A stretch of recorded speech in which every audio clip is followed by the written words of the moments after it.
भाइयों को नमस्कार। आज हम चर्चा करते हैं लालू यादव खानदान की गिरावट की। यादव खानदान इलेक्शनों में तो ये इसकी बुरी हालत हो ही गई। तेजस्वी बड़ी मुश्किल से जीत पाए, बड़े बेटे तेज प्रताप हार भी गए। और फिर क्या है कि जब विश्लेषण का मुद्दा आता है, घर में भी चर्चा होती है, तो इनमें आपस में गाली गलौज होती है और चप्पलबाजी होती है। जैसा कि उनकी जो एक लड़की है रोहिणी, वो इल्ज़ाम लगा रही है और उसने परिवार को भी छोड़ दिया, राजनीति भी छोड़ दी, और उसके साथ गाली गलौज हुई, चप्पल फेंकी गई। पता नहीं कैसे एक बहन बेटी का इतना भारी अपमान किया जाता है। हो सकता है कि इस हार के ऊपर जो रमीज़ और जो संजय यादव जो बाहरी हैं, जो एक तो हरियाणा का है, एक यूपी का है, इनके ऊपर यदि टीका टिप्पणी हो भी गई हो, तो इसका मतलब ये थोड़ी है अपने घर के अंदर ही इतनी भारी फूट पैदा कर लो। तेज प्रताप को भी निकाला गया, और एक बात के लिए एक बस प्रेम करना भी गुनाह हो गया, और निकाला भी गया तो पार्टी से निकाल देते, परिवार तक से निकाल दिया गया। और अब तो इनकी अपनी बेटी का ही ये अपमान कर रहे हैं, उस बेटी का जिसने इन्हें किडनी दी। बताओ, एक ऐसी अच्छी लड़की का अपमान किया। वैसे लालू खानदान के जितने बच्चे हैं, कुछ तो गुमनाम से हैं, मीसा भारती होगी, ये दो भाई हो गए, एक रोहिणी होगी, इन्हीं का नाम ज़्यादा आता है। तो इन बच्चों में तेज प्रताप और रोहिणी आचार्य, ये दोनों बच्चे थोड़े ठीक संस्कारों के नज़र आते हैं मुझे। बाकी ठीक है, तेजस्वी है और मीसा है, उनके बारे में तो ज़्यादा बात करना ठीक नहीं है, क्योंकि तेजस्वी तो वैसे ही मतलब क्या है, हथकंडेबाज नज़र आता है। फिर देखो, लालू यादव के परिवार के पतन का कारण है संस्कारहीनता।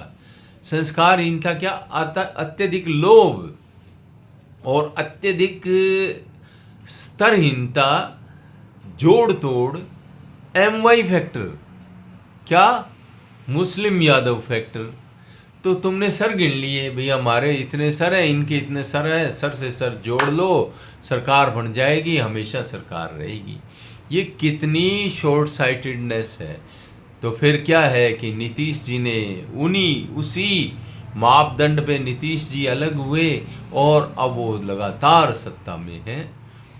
और फिर तुमने जातियों की जनसंख्या से जोड़ लिया, तो बाकी भी जाति के नेता पैदा हो गए, कोई मल्लाकार, कोई कुछ।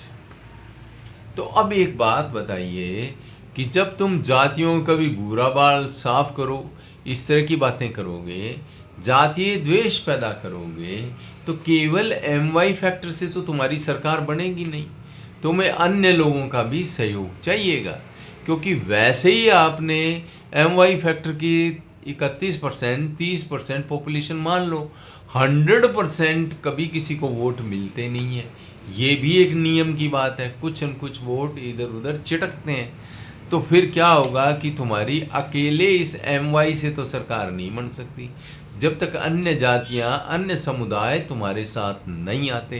क्योंकि इस तरह का गणित कोई मूर्ख ही लगा सकता है, जो ये सोचे कि सारे लोग इकट्ठे आ जाएंगे। तो सारे आ जाएंगे, तुम परिवार के 11 लोग हो, 10 लोग हो, तुम ही आपस में नहीं आ रहे, सारे यादव हो।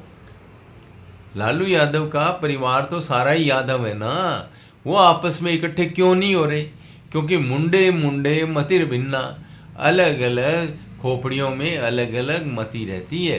तो भाई ये ऐसा हो ही नहीं सकता, ये नासमझी की हद है। बुरा बाल साफ करो और कोई राजपूत और ब्राह्मण और इन सब के साथ द्वेष भाव पालना, तो द्वेष भाव पालोगे तो भाई तुम्हें और दूसरे लोगों की तो वोट मिलेंगे नहीं। और मुस्लिमों के भी, अब ओवैसी आ गया, अब ले लो मज़ा, तुम्हें वो भी नहीं मिलेगा। फिर वाई लिए फिरना, वाई से क्या हो जाएगा? और अब तुम्हें अन्य जातियों को साधने में बड़ा जोर आएगा, क्योंकि आपने इतना द्वेष पैदा कर दिया इतनी गंदगी पैदा कर दी समाज में कि तुम्हारे पे कोई विश्वास ही नहीं करेगा। मुस्लिम तो चिटक जाएंगे। ओवैसी आ गया, जहाँ जहाँ इनकी सरकारें बनने की स्थिति हुई या जहाँ जहाँ इनके खुद के दम पे जीतने की इच्छा हुई, वहाँ स्थिति आई, वहाँ तुम्हारे जैसों को कौन पूछेगा। और तुम अपने ही समाज, अपने ही धर्म के लोगों से कट करके काटे जाओगे।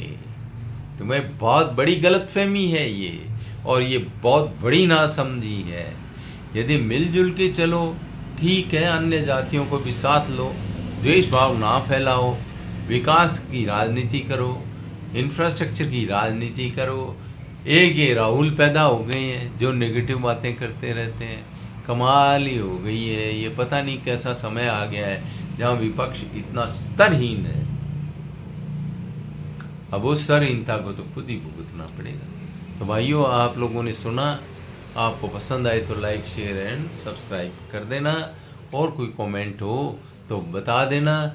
ये भी अनुमान लगाना लालू खानदान का आगे आगे क्या होगा।